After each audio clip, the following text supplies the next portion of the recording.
Welcome to Geotab Online Training. Today's session is My Geotab Software, Getting Up and Running, Part 1. Hi everybody, how you doing today? This is Carrie Carter from Geotab.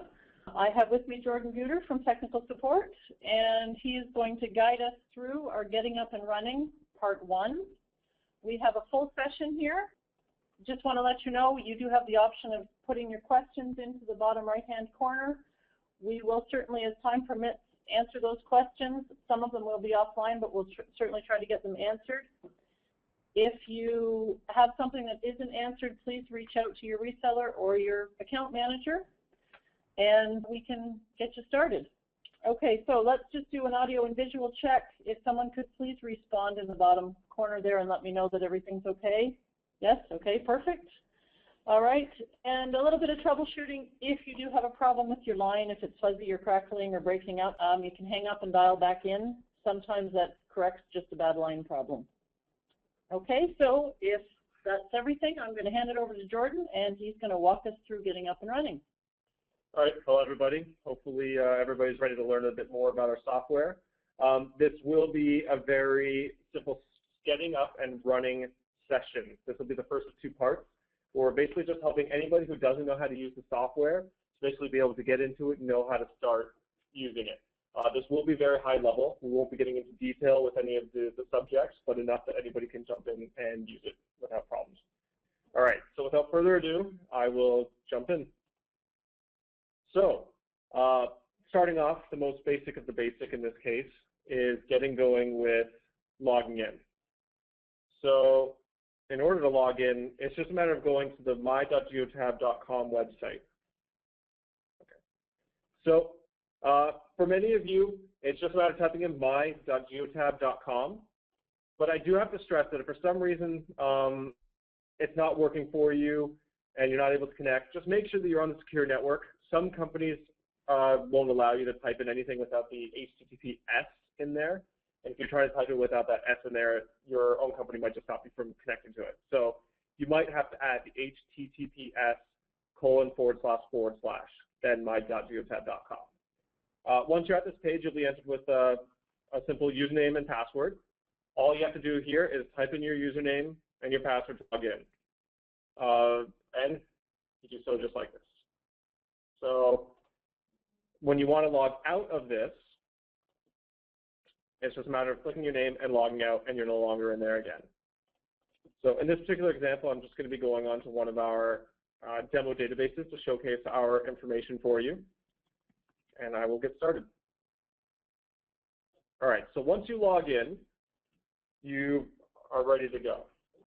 All right, so once you log in, you're brought up to the startup screen. The first section I recommend everybody go to is your own personal options. This is where you can set up your own settings and details that you might want.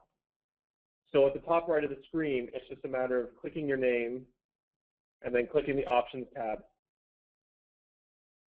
So I can just see that there's a little bit of a lag delay here, so I'm going to continue along with this. Once on this page, it's just a matter of setting up your settings. The first setting is the measurement system, just making sure you have it set up for yourself. We have two systems, the metric system and the US system. You know, the majority of everybody outside the US will be utilizing the metric system, but those of you in the US will be utilizing the US system, naturally. So you can set your details up here. Everything I'm going through right now on the options page is just to get you started and going. I'm not going to go into detail with all the options. Your date format is set, change how you'd like to see your times when you see the times, your time zone, and then finally the language that you'd like to have. I'm not sure how many joiners here in this call use other languages, but we do support 4 different languages at this current time. English, French, and Spanish, pretty common in North America, and for any of you guys being daring enough to try and learn a new language here, you can go ahead and try to use the Japanese. As I mentioned, there are other options down here afterwards, which I will come back to once we hit the relevant aspects of them in the software. All right, so going back to the Getting Started page, if you notice when I click the Getting Started, we actually started here when I first entered the database, but the Geotab guide.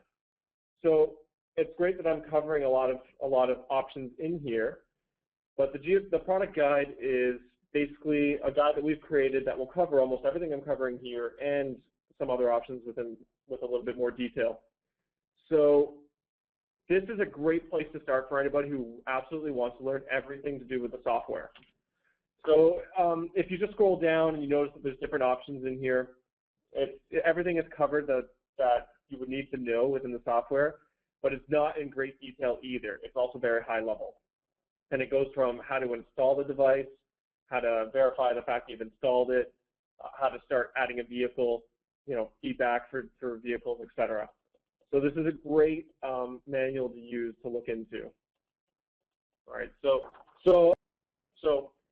I was scrolling around before and just showing you as you go down that there are the different options and settings you can select in here, and just going through the system, the product guide to see what you might need to do. Now, once you're in the database for the first time, after it's been registered and you've created it, which you can ask your dealer or reseller to help you out with the first creation. Once that's done, nothing has been set up in the database for you. We don't have any users in here. We don't have any vehicles set up. I started you off with showing you how to just set up your own options. But from there, obviously, the biggest question is, what do I do next? So the most important thing, in my opinion, to do next would be to get the user options, user settings going, and everything to do with users. So it's great that you're able to get in here, but what about other people? So I will show you an example of a lot of people in this database. It won't necessarily be your own, but you can come into here right now and you can go ahead and add your own users or edit the ones you have in there. So the first step is when you get to this page, just to go ahead and add a user. So once you do so, you can see that it's given an email address, first name, last name, password, etc. As a small example for myself, if I want to make myself a user, I just wanted to point out that if you don't use an email address, you still can create the user, but you will be notified that it's recommended that you use an email address because a lot of our functions utilize emails. So you're able to go ahead and make a user without that.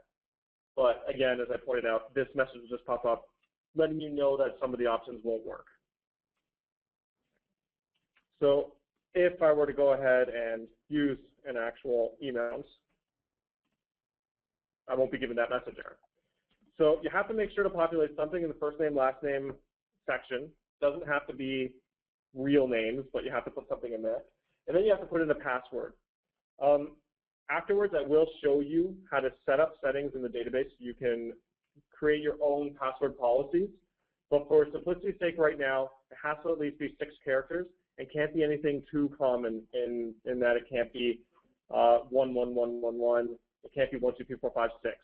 So try to make it something a little bit more secure. So in this particular case, I'll just put in a password. It will tell me how strong the password strength is based off of how many capital letters I have in there, numeric values, or special symbols. I can instead, if I want to, when I create this user, force them to change the password in the first login, and it won't actually give me the option of creating a password because it'll send that user an email. Again, this will only work if you set up an email as the username, and allow them to log in and create their own password. We will have security clearance options here, which I'll cover afterwards, but you can set up what they're able to see within the database and what they're able to do. The data scope you set up, which is groups, again, something we'll cover afterwards, but this is basically how you can separate users and vehicles and zones and everything we have in the database into their own sections. All right, so that's just how you go about creating users simply. If I go ahead and I click Save, that user will be added after just a small loading screen, which goes through, and we pop back here. So now, if I go ahead to the search bar at the top, I can now find that user that I just added. If I click on it, I can still change any of the options I put in there, being their email address, name, as such. Also, I can go ahead and reset their password. This is for an administrator to go in here and reset the password, not with their old one, but just to create a brand new password if somebody lost it. I need to point out that on our end, due to security concerns, we don't store your passwords in a place where we can see it. Everything is encoded, and we aren't able to decode those passwords. So if you lost your password, the best bet is to get somebody to have with administration access to the database to go in there and create a brand new password. We cannot get that old password back for you. All right. So as I pointed out, we can set up clearances. There's going to be a lot of clearance options within this database, and I won't get into everything too in detail until we pass those sections. But you can go ahead and look at an example of administrator and what they have access to in here. Obviously, the administrator has access to everything. So if you wanted to create a user that didn't have access to everything, you can look at the other options in there, being default user or a supervisor or view only. Also, there's nothing. You can go ahead and see what they have access to in here as well. And as you can see, there's a lot of options that this user doesn't have, and that's because I clicked the view only, so there's nothing that they can do in the database that would actually allow them to change the data. They can only see the data. All right. So one last thing is, if you wanted to change these values, you can't do it to the default ones that are in the database to begin with, but you can actually add your own subclearance, and then from in here, you can give it, your own name for it, and you can go ahead and select any option that you'd like and turn on and off what people are allowed to see or what they're allowed to do. And that brings me back to when I'm both creating a user or editing a user, I can set that clearance within the user edit option. Now, you've gone to the database, you've gone and you've created 10 different users, and you realize that they were all a different time zone than yours. Because when you create a user, that user is going to share the time zone that you have selected from what we showed at the beginning, also the measurement system. But you realize that you actually want them to have a different one. You're based out of East Coast, but they're West Coast. And it can be a little bit tedious to go in and change each individual user by clicking on their name. And I'll use the one I created as an example. And then go into the Options tab, which is the exact same as your own that we showed at the beginning, at the top right with the options, and changing them. Obviously, it's tedious to go into them individually. All right. So instead, if you would like to change multiple people at the same time, it's just a matter of clicking this checkmark box and selecting individual users that you might want to change. So when I do so, I can just click on various users. I'm just selecting random ones here. So let's say I need to change these for any sorts of reasons. At the top, I'm given an option of edit users. Now, I'm actually brought to a brand new screen that might look a little bit daunting at first, but it's actually pretty easy. If I click on the Options tab, that will allow us to change the options that I was just talking about. So in this particular case, I mentioned maybe that these people are on the West Coast. I can go to America and find Los Angeles. And I would be able to save these settings and change everybody to that time zone. And obviously, anything that's left as do not change remains as such. There are other options here, but again, these are the options that I mentioned I'm not going to cover until a little bit later. So as I go forward and explain those, I will come back and explain how these work. So that pretty much covers how users are worked within the system. It's pretty easy, as you can tell, to come in here and add users as you see fit and editing them if you need to. So we will move on to obviously the most important part other than users, which I'm assuming you could all agree, are the vehicles. So the vehicle list, when you first enter here, it'll be completely empty. You'll have zero vehicles with no information in here or anything. So the first step is to go ahead and add your own vehicles. It's just a matter of, just like the users, is clicking that add button in the drop down and being able to add vehicle. So I'm going to show you first how you can just go ahead and add one vehicle. And that's just a matter of coming in here and putting in the serial number on the device that you've been provided. So that would be a G6 or G5 number with other characters afterwards, a 12-digit number. Once that's done, you type that in. You can name the vehicle what you want. Let's just say this is a pizza delivery company. I can call this Pizza Truck 1. And I can go ahead with that. Now I'm going to show you, I went ahead and I actually put an incorrect serial number, and it's just letting me know that that's not a valid serial number, so it says that the length must be 12. So I can go ahead and try to add some characters to here. And I apparently don't know how to count. So I put one too many. Once I do that, I might actually get this other value that says it's invalid. This is because somebody probably typed in the serial number incorrectly. That's very important to note because if it was put in incorrectly, it will actually say this is an invalid number. It's actually a good thing because it prevents you from being able to enter a number that isn't a possible existing serial number in our system. As you can see, that keeps happening. So I'm just going to show an example of how you can go ahead and add one that does exist. And I will just pull another number. Now, this shouldn't happen to you with the first vehicle you add, but this is another example of an error you can get when you're trying to add the vehicle. And it's one that already exists in the system. So once that happens, you get an error that pops up basically saying the serial number already exists. Those are the three different errors you will run into when trying to add a vehicle. Now, since I don't personally have an extra serial number with me right now, I won't add one here. I'll actually go back to another one that I added earlier today. But all you have to note is that once you click OK, it will bring you back to this vehicle screen. And then the page that it will show you, if you want to see the information on it, is this page. So after you make the vehicle, it'll bring you to the device edit page, the exact same as though you go into the vehicle list and click on a vehicle to go to the edit page. One more thing to go over with adding vehicles is, let's say you have 100 vehicles. Again, being tedious can be a really annoying thing. Being too repetitive in the system can also be annoying. So we can actually do a quick import where we can add multiple vehicles at a time and not have to do them individually. So just like before, I can add a serial number and then the name of the truck or the vehicle that I want to add and import them. So as you can see here, an example is given where you're given the serial number. It can be with the dashes or without, and then either a space or a comma. I will just stick with the example that it gave me and just put a space in between. And once that's done, it will create two trucks in here, two pizza trucks with these serial numbers in them. All right. So once that's done, you'll have a list, somewhat probably more similar to what you see here, where we have a whole bunch of vehicles in here in the system. So one thing I do want to point out, though, for new users, it's very important to name the vehicle something that reminds you of what the vehicle itself is. And what I mean by the vehicle is I mean the physical vehicle, not the device that you plugged in for us.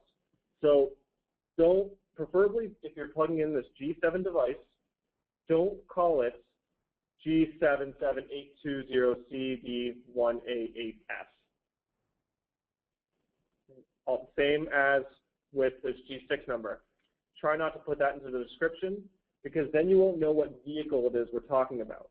I highly recommend naming it either the name of the vehicle, maybe the make, model, year, the person who drives it regularly, or even some companies will have vehicle codes for their vehicles, and I recommend naming it for those. So in this particular case, this is my vehicle that I use for testing Garmin in, and that's why I have the name like that. So I always know when I look at the vehicle itself, I know the physical vehicle it's tied to.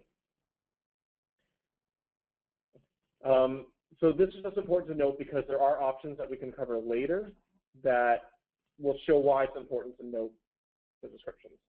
Okay, there's one comment that we can make on descriptions. You could put VIN numbers in if that helps you. There are lots of people that do that. That can work. Often we have named vehicles. It might be by make or model or even license plate if that works. Whatever works for you is what's important. We do have a question here that I think needs to be brought up. If you're doing a quick import and you mistype a single entry, will it still post the rest of the correct serial numbers, or will it? It will error out on you up to the point where it hits that number or that error, and it won't pass afterwards. Here's just a small example where there's multiple errors. As you can see, it keeps going down until it finds one. The first one here actually did hit an error, but nothing gets done. So this is it tells you what was complete and what wasn't based off of those errors. So the easiest answer to answer that question is once you run it, it'll tell you what did and what did not succeed. All right, so just going back to my example of editing the vehicle, there's some options that might be necessary to look at right away, and that might be tweaking your attention when looking at this. So now that you have your serial number applied and your description, you have to make sure the device is plugged in. If the device is plugged in and communicating, it shouldn't take long for some of this information to actually update automatically. The VIN, for example, the vehicle ID number, is an ID that's generally kept on the ECM of the vehicle. Newer vehicles will always have this in their computer. Some of the older ones, when we're talking about 2000 or earlier, might not. So it's just important to note that if this does not auto-populate for you, it's possible you have an older vehicle that won't do so. You can go ahead and type in a VIN for yourself if you'd like. If the ECM does pick up the VIN number, it will replace what you put in there. The license plate obviously can't grab it on its own. You can add it if you'd like. And much like the VIN, the odometer and the current engine hours will also pull right from the ECM. And it's possible they might not because it's an older vehicle. I highly recommend wait for the data to get pulled from the vehicle to see if it auto-completes or auto-fills the odometer and engine hours.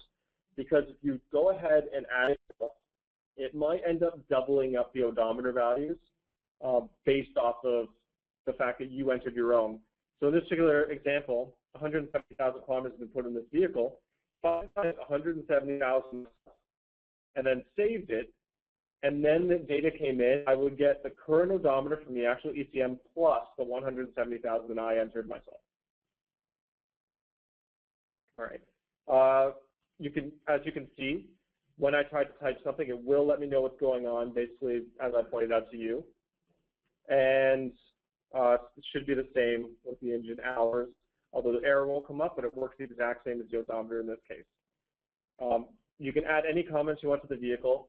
It could be useful to say, this used to be this, or this is a spare truck, or any other information you might want to know.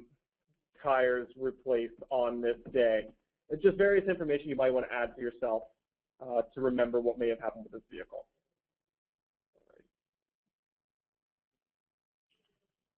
Oh, so sorry, I was just with somebody in the room. Terry just pointed out that I should point out that there's a question mark option. If you click this question mark, pretty much almost anywhere in the database, but specifically here, it's very useful. It will actually give you a brief description of each section that you're going through to add your own, or to know what these details do or what these options mean.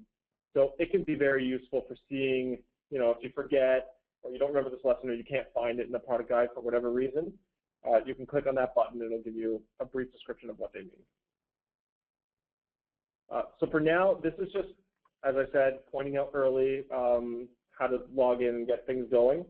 So for now, if you're just getting your system going, don't worry about the more details right now. Don't worry about driver feedback in the groups.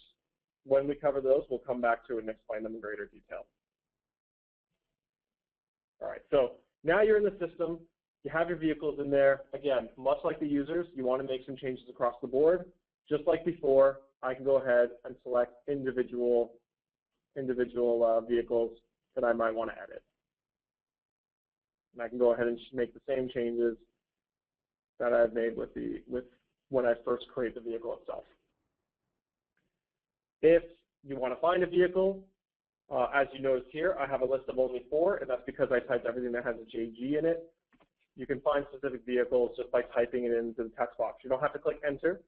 Just as you type, they'll pop in if they exist, and if there's a combination that you're searching for that doesn't exist, it won't show up. Furthermore, if you want to edit everything to say that had this JG space G in it, instead of selecting everything individually, I can actually just say select all the visible vehicles I can see on the screen.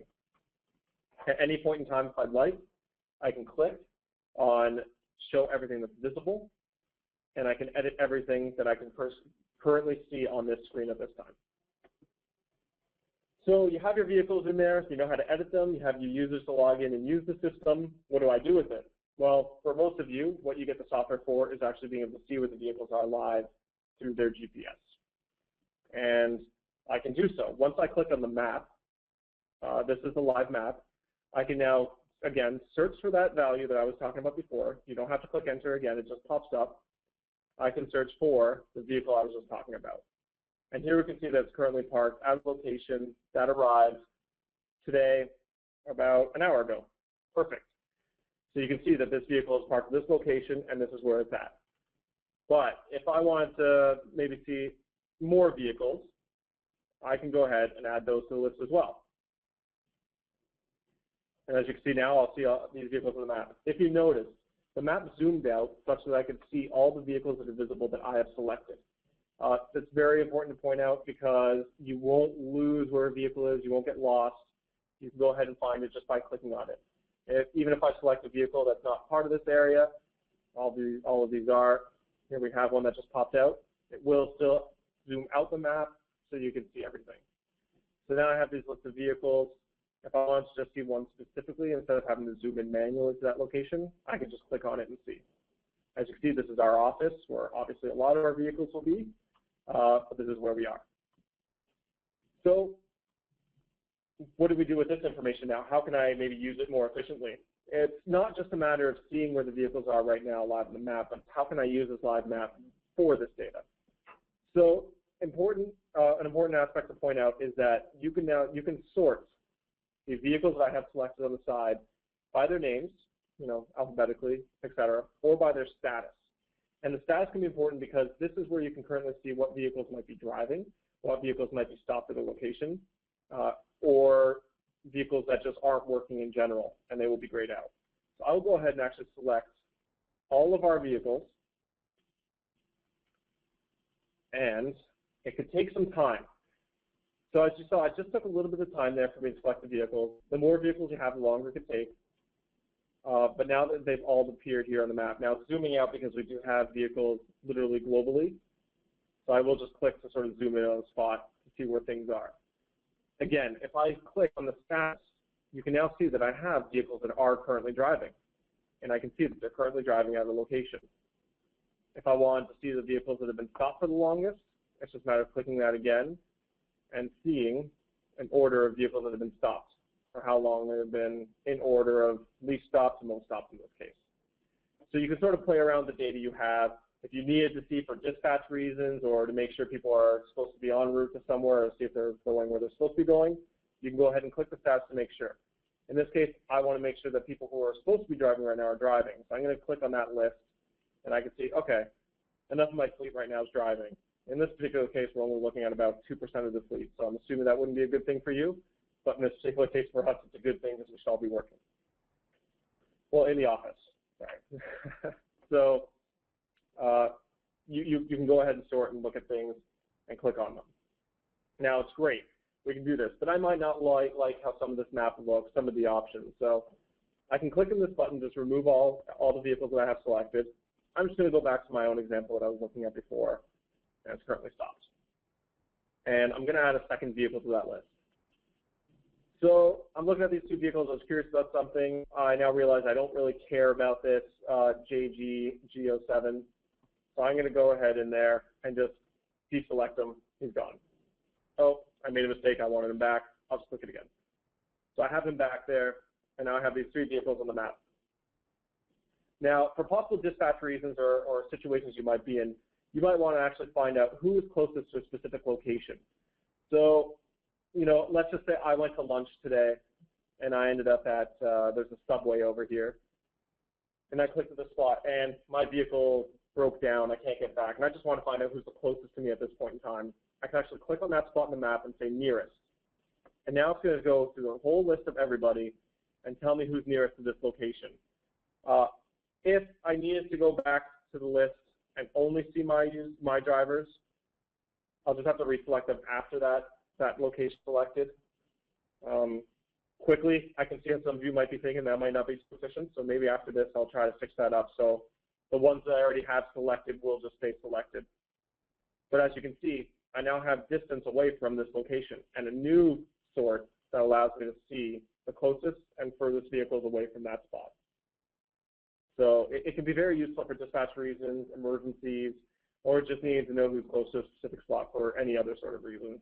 If you needed somebody to go to the coffee store and pick up coffee. So there's another option to do this as well, and this is looking up a specific address. So much the same is I can click on an address location. As you can see, I'm typing it out, and you can see that there's now a new option that's appeared here that is in the vehicle. I need to stress that For this to work properly, be as specific as you can with the address location. I clicked this and I know it's worked before, but you might want to put in the zip code or a postal code or other sorts of information to make sure that it knows where it is. If I were to just type in a street name, it might not pick a street name near where you're interested in looking up. But again, much like clicking on the nearest, it will tell me all the vehicles and how far they are away from that location, and I can sort them by that distance. So I have some techniques and strategies I can use to sort of look at the map and use it. But now the map itself, I might not be too happy with the map I'm using or how I can look at it or certain information. So there's a map drop-down list, and I can go in here to just change some of my settings. So I can go ahead and change my map type. We will have a lot of examples here right now, and you're able to add some examples. That will be covered in a further session. But generally, you will see Google Maps and OpenStreetMaps. And once I click on a different type of map, it just takes some time to pop up and show the difference of it. And now I can use this map as an alternative to the one that I was using. That map will also determine where we pulled these address locations from, be it Google or Bing Maps. So it will pull the location of the address of the vehicle stopped at and pull that information. If it's not an address and it's within a zone, it will show that zone location instead. Again, zones we'll cover afterwards, but they're just geofences for a location. So you can see here it pulls. If at all, as a user, you see that they're dots, it just means that they're in the process of pulling the location address. So it could just be taking some time because Google is a bit slow at giving us the address location. And lastly, just to sort of show one more thing on the view is, if I like specifically looking at this view here, I can click on the map and I can save this view. Sorry, view. I can save this view and say, demo. And now it'll save that view. So even if I leave it and I want to go back to it, I can just click on the Jordan demo and it goes back to that spot. So we're now going to go back in time a little bit, and I'm going to go back to the options that I showed you earlier. We can now finally notice or figure out what some of these map settings mean. So as you can see, I have my default map type, same options that I was there. So this will be the map type that I have set for my user whenever I go to the maps. If I prefer the OpenStreetMaps option, it will default to that map option whenever I log in there. If I prefer the Google Maps, just make sure it's set to that. The type of view that I'm using. Am I seeing the satellite view, a road map, etc.? You know, I can still always change it in live map, but you can change the default for yourself so that when you first log in, it's using a specific one. The zone display, this is basically just an option to see if you want to see all the zones or not. I recommend leave this as default because the zone itself will be set to be visible or not. And then last but not least, the view that I made, I can actually put it up to the top as the default that I'd like to see whenever I go to the map, so that it will go to this location, this view that I've selected when I go to the map. So when I go to the map, it will go to that location. Now there's one thing that I did that you probably shouldn't do yourselves after you make changes. As you notice, I went back, that Jordan demo isn't at the top. Please save your settings whenever you change your options. So I just want to show that. It's great. I went here. It wasn't quite at the location I was at because it was higher up. And that's because it wasn't going to the default view that I had selected now because I didn't save it. Okay, so we know how to see vehicles on the map now. We have our vehicles in there. We have users who are even able to go into the system and look at this information. But now how do I look at past trips? So I can click on the trips history. So the trips history is basically the place where I can see historic trips and a breadcrumb trail of what that vehicle has done. So I jump in here. I now have nothing showing on the screen, but that's because I have nothing selected. Again, I can select a vehicle that I was just talking about, and by default, it'll show me today's date and everything that that vehicle has done. So as you can see, I have that vehicle showing up here. Just like with the live map, just like everything else, if I deselect that vehicle, it'll just go away, and I can add any that I want. I can have multiple vehicles showing. I can take vehicles away. In this particular case, I'll use my vehicle that I used today just to drive to work. So you have the addresses here, and much like the live map, it'll say the location it stopped at the end of that trip. As I pointed out before, I went to Subway for lunch. I didn't actually get stranded there, thankfully, but As you can see here, we called that location the CIBC Subway, Jingtai Plaza location, and then the Pine Grove Road is the address. Everything after that is the address of that location, even if you have a zone that named it. So if I actually want to see the trip itself, I just click on it, and I can see the drive that occurred for that trip. So we will cover rules later, so you can ignore everything that's on the bottom here, which are customized rules that we've added to the system to tell us if a driver was doing something they shouldn't have done or something was broken. We'll cover that in a future session, but for now, we'll just look at the trip itself. So if I deselect the trip, it gets rid of it. If I click on a new trip, it'll show it, and here you go. We can see trips that were made. All right. So just clicking on it on the entire day, I can see. So again, what I was showing you that you couldn't see before is that when I click on the entire day, being that blue bar at the top, it will show me all the trips I made for that day, or just remove all the trips for that day. So you don't actually have to select each individual trip. If you notice at the top here, near where the date is, there's an arrow. If I click on that, I can look at yesterday. And it'll show me all the trips that I made yesterday as well. Now, in this particular case, it split up this vehicle because there was a separate person driving it as well. So it split it up into two. Again, future sessions, we'll cover that as well. I can go back another day, and I can see all the trips I made on that day. So if I go back a bit, I'll keep going back for some time. And I'm actually going to go back to a time when I didn't use the vehicle. And as you can see, there was no activity that day. And that's just what it will show me. Nothing happened that day. So if you notice that pops up and you're wondering why, it's probably because the vehicle wasn't used. So here's an example of a trip I brought up again. If I just click on the top, it'll show me the entire trip for that day. I can deselect trips once again and just look at them. Now, you're probably wondering, oh, that's great that I can see days and I can select back, but how do I look at maybe a custom date? So when you click that options bar, I can actually put in a custom date that I might want to look at, or stock times that we have selected here for yourself. So if I want to look at every trip that I made this week, it's just a matter of clicking this week, and for sure, clicking apply changes. If you don't click that, it's not going to do anything for you. So much like the save, just make sure you click apply changes. As you can see, it's now going to tell me the trips that I made throughout this week. It will tell me that this week goes up to March 1st. That's just because that's what this week is. And, the software is good, but we can't see into the future, so I won't say anything up until March 1st after today. Sorry, I know it's the feature somebody was asking for. So moving along, if I wanted to see the multiple trips throughout that time, I'm not sure why many people would, but I can only show the trips for each at a time. I can see them all, but I can only select and show the trips per day by selecting. All right, so again, you can use this software as you'd like to see the old breadcrumb trails as you'd like, and see the historic data without any issue. Putting in your own custom dates if you want to see something. Let's say somebody calls to complain that your driver wasn't doing something or was at a place that they shouldn't have been, and say it was on January 1st. I can go ahead and just type that into my custom date and apply the changes, and it'll just give me January 1st. And it'll pop up for me, and I can see that that day and the trips that it made. Well, let's say I knew that it happened within a period of time. I can click on that trip and see where it was. Now, something I want to point out is we still have the old trip there on the map, despite the fact that I've now selected a new day. So much like what's on the live map, as I briefly showed you, if I go to that map option and clear the map, it'll clear all my options. I don't have to go back and find them, just select them again. I can just clear them, and now I have a fresh map to look at a trip.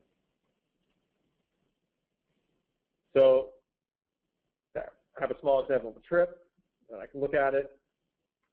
And you might actually be wondering, I'm glad this example is used, where you might see a jump over a period of space that didn't make sense. So I was actually testing not allowing the GPS to work in this time. So in between these two logs, the GPS was blocked. And then it got, if you see any straight lines that go through locations where it doesn't seem like it should be, that's because the GPS probably wasn't working at that period of time. And that's how I was able to get to this. Well, this is actually a plaza.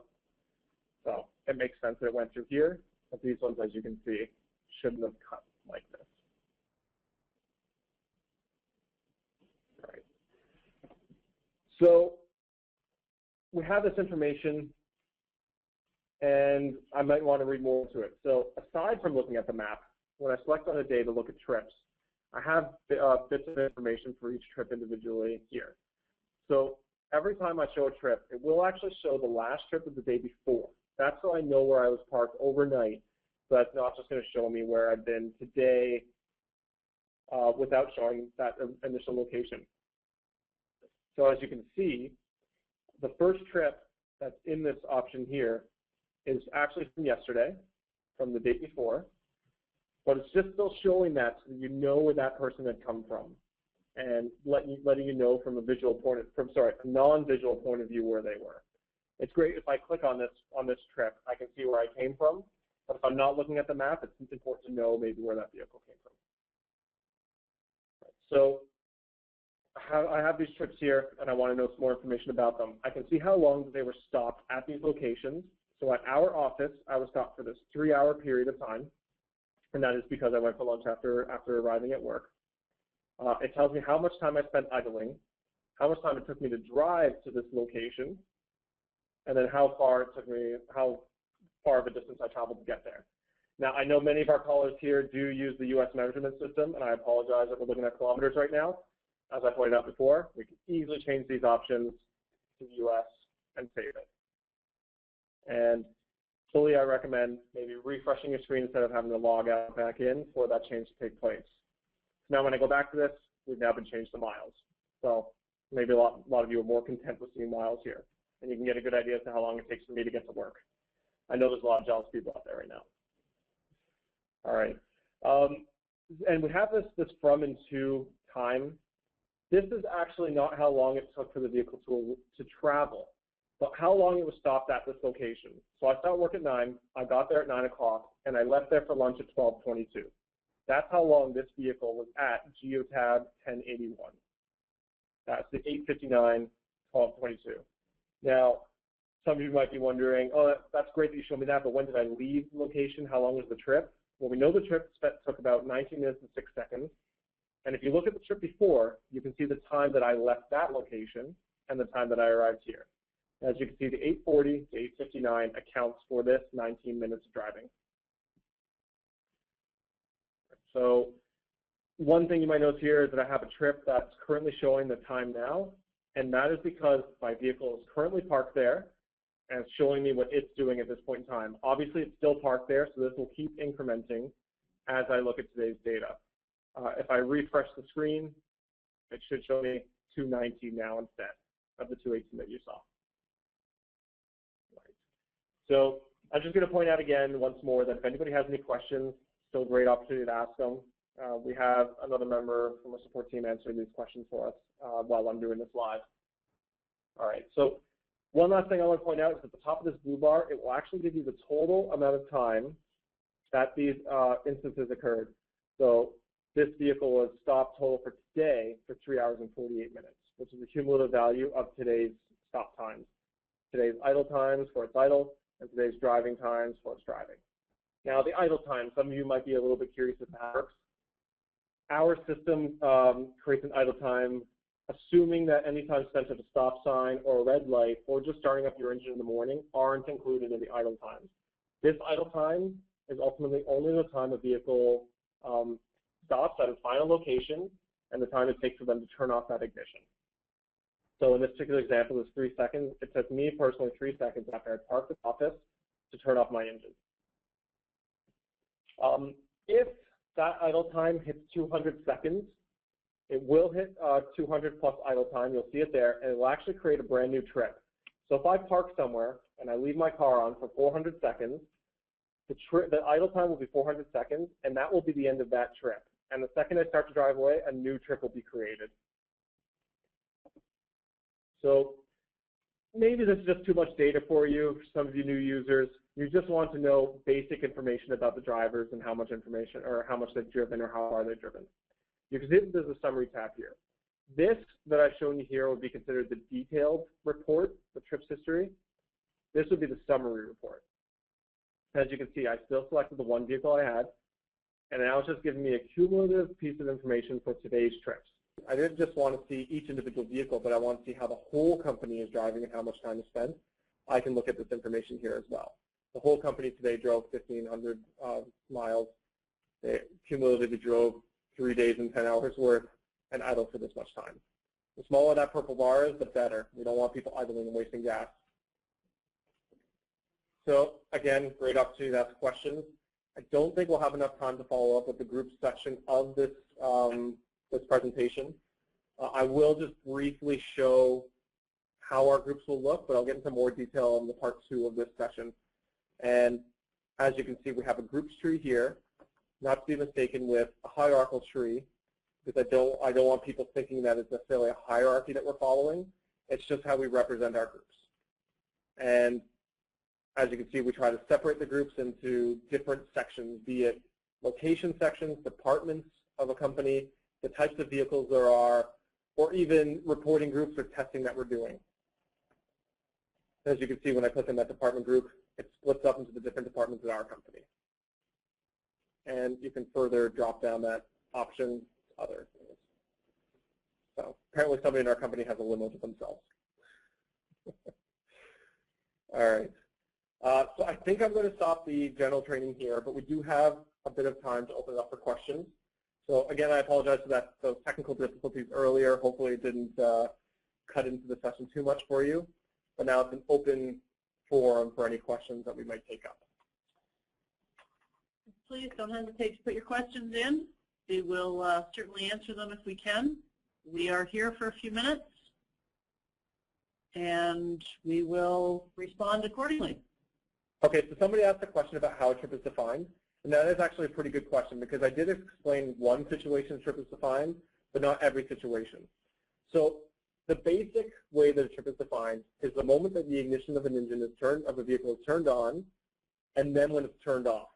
So even if I were sitting at a spot and I turned on my ignition and I turned it off after 2 seconds, that would be considered a trip unto itself. So that's the most basic condition for a trip. But as I pointed out before, if a vehicle parks and idles for about 200 seconds, that will also indicate the end of a trip. So those are the 2 conditions that will cause that to happen. Okay, so one good question that was brought up is Google or Bing. Maybe how do we select them, or how do we know which one we're using? So in simple terms, we are actually only able to show one of those types of maps. We can either show Google or Bing on a database at a time. So in order to change it yourself, when you're into this database, this is actually something you can start with as well, is you go to the administration option, you click on the system, and you go to your system settings.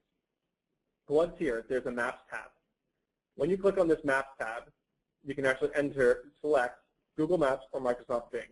I know we have these other options here, but for you, I would recommend choosing either the Google Maps or Microsoft Bing, as these other options are always going to be available for you, regardless of which one you have selected. But due to certain concerns and utilizing competitor maps, we can't have both as an option. So you have to select either Microsoft Bing or Google Maps. Once that's selected and saved, when I go to the map, when you go to that map type, you will see that Google Maps spot replaced by Bing, or vice versa if I switch the map that I'm using. This is actually an interesting page that I was going to break up another time, but it might be worthwhile going into really quick when you first log in, just to put in your company name information. Don't worry too much about the custom code spot. It doesn't mean anything for the customer at this point. This is for our own internal testing. All right, so I'm just going to ask in the open if there are any other good questions that we might want to answer.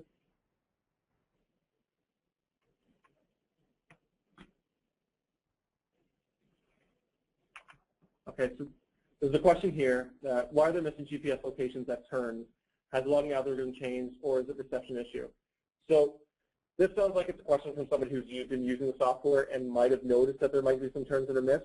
If you're using the example that I showed, though, I was personally doing tests at that point in time to try and trigger a GPS being lost. The algorithm in general for our turns hasn't changed. Now, again, since this is a high-level explanation, I'll just sort of say our software device is based around an algorithm to determine when it should pick up GPS locations, and turns it should pick up more to properly pick up that turn. So our algorithm hasn't changed, and if you're noticing your own devices doing this a bit more commonly than normal, it might be worth just bringing up with us offline. By and large, it wouldn't do that unless there's something jamming it. So as Jordan said, he did it just for testing it, but normally that would not happen. You can usually see it going right around the corner in a perfect line on the map. Somebody's asking about the trip summary page and the graphs on the side. I'm not sure how detailed the question is. Basically asking, a color-coded pie chart appears on the right side. Can this be set up for what the chart displays? So this can only be set up to show what the chart displays in terms of the zone type locations you have. I will explain that in a future session, but as of right now, no, it's limited to those options that we have in here. There's no customization of that chart. But, which we will cover again later once we get into dashboards, you can create your own custom pie charts to show up on the front screen. All right, so we are actually running out of time here. As you know, we do have a part 2. I'll let Perry jump in and explain that. Okay, so here's our part 1 is complete. Hopefully that gives you a good overview. We will have these videos posted online on our knowledge base. I will send out the link next week to everyone that's attended. Please share it if you need to. That's what it's for. Part 2 of this will happen on March the 19th. Sorry for the delay, but there's a March break in between there. And we hope to all see you back then. Register as you know, and we'll see you then. Thanks for coming.